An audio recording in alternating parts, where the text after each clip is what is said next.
안녕하세요. 두잇 안드로이드 앱 프로그래밍 둘째 마당 10장 시작하도록 하겠습니다. 둘째 마당의 10장은 네트워킹 관련된 내용입니다. 네트워킹이라고 하면 우리가 이제 단말기가 있으면 단말기 안에서만 뭔가 지금 했었죠. 그러니까 화면도 만들고 그 화면 만들기 위해서 우리가 프로젝트 안에서 XML 그 화면 레이아웃이라고 하는 거 조정을 했고, 그 다음에 그 안에 들어가는 액티비티라고 하는 화면 구성 요소, 그 다음에 서비스, 브로드캐스트 리시버 뭐 이런 것들 가지고서 앱을 막 구성을 하는 작업을 지금까지 진행을 했어요. 근데 그런 작업들이 전부 다 단말기 안에서만 동작을 한다는 거죠. 그리고 데이터 저장하는 것도 shared preferences라고 하는 거 해봤는데 그것도 단말기 내부에 저장이 됩니다. 근데 요즘의 앱들은 그냥 단순히 단말기에서만 동작하는 게 아니라 뭐 다른 사람하고 메시지를 주고받거나, 그죠? 카톡 같은 것도 마찬가지지만 카톡이 아니더라도 우리가 서버에다가 데이터를 저장하는 경우도 상당히 많아요. 그래서 서버에 클라우드 같은 서버에 저장을 했다가 아니면 다른 사람한테 메시지를 전달했다가 메시지를 받거나 이런 경우도 상당히 많기 때문에 네트워킹을 사용하게 되는 경우가 훨씬 많다. 뭐 SNS를 접속하는 경우 뭐 이런 것도 있고 굉장히 많죠. 그래서 이런 네트워킹이라고 하는 게 요즘은 거의 필수적인 기능이 됐어요. 그래서 이번 장의 내용도 굉장히 잘 알아두시는 게 좋을 것 같습니다.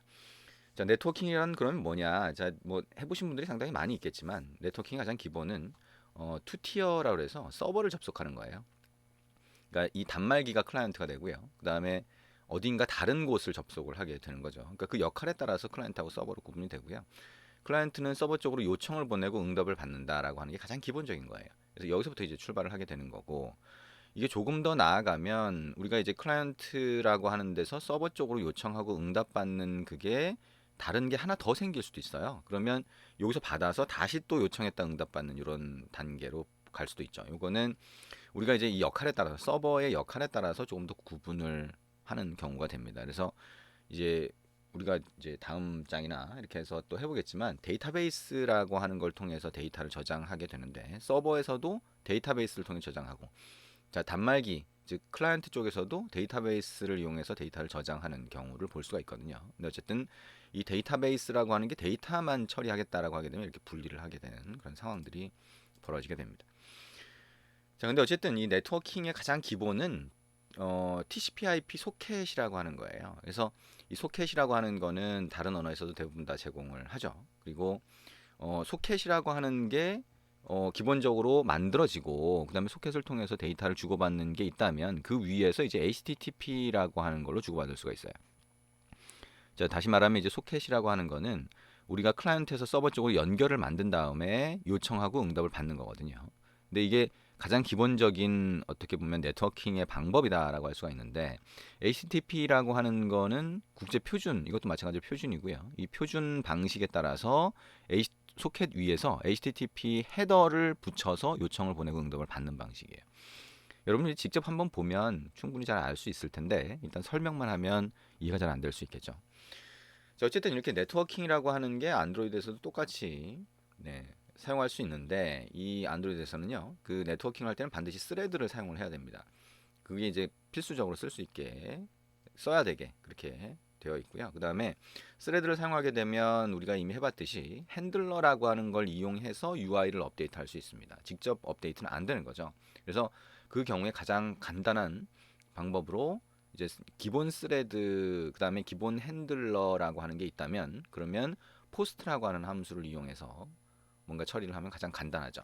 근데 우리가 만약에 코드가 하나의 클래스 안에 다 들어가도록 만들고 싶다라고 하면 에이싱크 태스크를 사용할 수 있다라고 하는 거 얘기를 했어요. 근데 우리가 이렇게 스레드라고 하는 거를 기본적으로 이용해서 하는, 스레드를 이용해서 뭔가 처리하는 가장 많은 경우 중에 하나가 네트워킹인데, 안드로이드에서는요. 근데 이 네트워킹이라고 하는 거를 사용할 때 어쨌든 스레드를 쓰면 무조건 복잡해져요. 포스트를 쓰든 뭘 하든 간에 에이싱크 태스크를 쓰던 간에. 그래서 이런 부분을 내부에서 자동으로 처리해주고 여러분들은 그냥 스레드 없는 것처럼 그냥 쓰게 그렇게 만들어주자 라고 하는 라이브러리들이 이제 막 나오게 됩니다. 그래서 그 중에 하나가 이제 볼리라고 하는 거고요. 우리가 볼리라고 하는 거를 상당히 많이 쓰고요. 볼리가 아니라 우리가 뭐 다른 라이브러리도 상당히 여러 가지가 있습니다. 그 중에 많이 쓰는 게 OK, HTTP 뭐 이런 라이브러리도 또 있고요. 그래서 어떤 걸 쓰든 이제 여러분이 선택해서 쓸 수 있는데, 여기서는 우리가 볼리라고 하는 걸 이용해서 웹 서버를 접속하는 방법을 같이 볼 겁니다. 그리고 웹서버를 접속해서 요청하고 응답을 받게 되면 데이터를 뭔가 받아야 되는데 그 데이터를 받을 때 우리가 제이슨 타입으로 받는 경우가 많아요. 그래서 제이슨 타입으로 받게 되면 이 제이슨은 자바스크립트 객체 포맷이죠. 객체를 문자열 형태로 변경한 건데 바꾼 건데 그 제이슨이라고 하는 포맷으로 받으면 그거를 자바 객체로 만들어야 우리가 필요한 작업을 막 하기가 쉬워요. 그래서 자바 객체를 만들 때 JSON이라고 하는 라이브러리를 많이 씁니다. 그래서 이런 내용들, 자, 웹 서버를 두고 처리하는 경우가 요즘 굉장히 많은데 그 경우에 볼리하고 제이슨을 많이 활용한다라고 하는 거고요. 그 경우를 위해서 우리가 직접 같이 한번 그 내용을 다뤄보도록 그렇게 할 겁니다.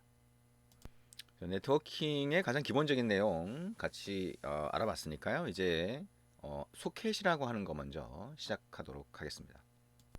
자, 그러면 안드로이드 스튜디오의 시작 화면을 열고요. 자, 스타트 메뉴 눌러서 새로운 프로젝트를 만들어 보도록 하겠습니다. 넥스트 누르고요. 자, 프로젝트 이름은 마이소켓으로 만들어 주겠습니다. 패키지 이름에서는 마이자를 삭제를 하고요. 자, 피니쉬 누르면 자, 새로운 프로젝트가 만들어질 거고요. 자, 우리 소켓이라고 하면 아까 얘기한 것처럼 우리 클라이언트하고 서버로 구분이 돼요. 그러니까 요청을 보내는 쪽은 클라이언트, 요청을 받는 쪽은 서버라고 할 수가 있는데 자, 우리가 서버를 만들려면 다른 PC 또는 다른 단말기에서 그러니까 안드로이드 단말기도 서버가 될 수는 있거든요. 그래서 그런 데다가 서버를 작업을 해서 만들어줘야 되는데 자, 그거를 하려고 하니 우리가 안드로이드 외에 다른 것들을 또 해야 되는 상황이 생겨요. 그래서 여기서는 우리가 테스트를 위해서 그냥 하나의 앱 안에서 클라이언트하고 서버가 같이 동작하도록 만들어 줄 겁니다. 그 역할만 잘 한번 구분해 보시면 되고요. 그래서 우리가 서버 쪽으로 요청을 보내고 클라이언트 쪽으로 응답을 보내는 그런 기능을 하나의 앱에서 같이 테스트를 해보자 라고 하는 겁니다. 자, 그러면 activity main.xml을 열고요. 자, 화면 먼저 작업을 해주도록 하겠습니다. 자, 원래 있던 텍스트 뷰는 선택해서 삭제를 하고요. 자, 이 기본 화면이 있으면 자, 상단과 하단을 각각 구분을 한번 해볼 거예요. 그래서 구분을 해서 이 각각에다가 한 위쪽은 클라이언트, 아래쪽은 서버라고 해서 구분을 한번 해볼 겁니다. 그 구분을 하고 나면 우리가 클라이언트에서 서버 쪽으로 데이터를 보낸다. 뭘 이용해서? 소켓을 이용해서. 자, 이런 형태로 한번 테스트를 해보도록 하겠습니다. 자, 그럼 상단과 하단을 1대1로 분할하고 싶다라고 하면 우리가 간단한 방법으로 리니어 레이아웃에 레이아웃 웨이트라고 하는 속성을 써서 1대1로 구분하는 그런 방법을 사용할 수가 있겠죠. 왼쪽 아래 컴포넌트 트리에서 요 선택을 하고요. 최상위 레이아웃 선택하고 오른쪽 마우스 버튼 눌러서 컨버트 뷰 리니어 레이아웃 어플라이. 자, 그리고 리니어 레이아웃의 오리엔테이션 방향 속성은 버티컬로 합니다. 자, 여기다가 똑같이 리니어 레이아웃 두 개를 추가를 한번 해보죠. 리니어 레이아웃 버티컬 하나, 그 다음에 리니어 레이아웃 버티컬 아래쪽으로 추가할까요? 두 개 이렇게 만들어 놨습니다. 첫 번째 거에다가 자, 레이아웃 하이트 값이 0dp가 되면 되겠죠. 그 다음에 레이아웃 웨이트 1, 그 다음에 두 번째 것도 레이아웃 하이트를 0dp, 자, 0dp라고 하고요. 그 다음에 레이아웃 웨이트를 1로 만들어 보도록 하겠습니다. 자, 그러면 자, 됐나요? 레이아웃 하이트가 0dp로 안 바뀌었네요. 엔터 쳤고요. 자, 그러면 두 개가 이렇게 1대1로 분할을 하고 있죠.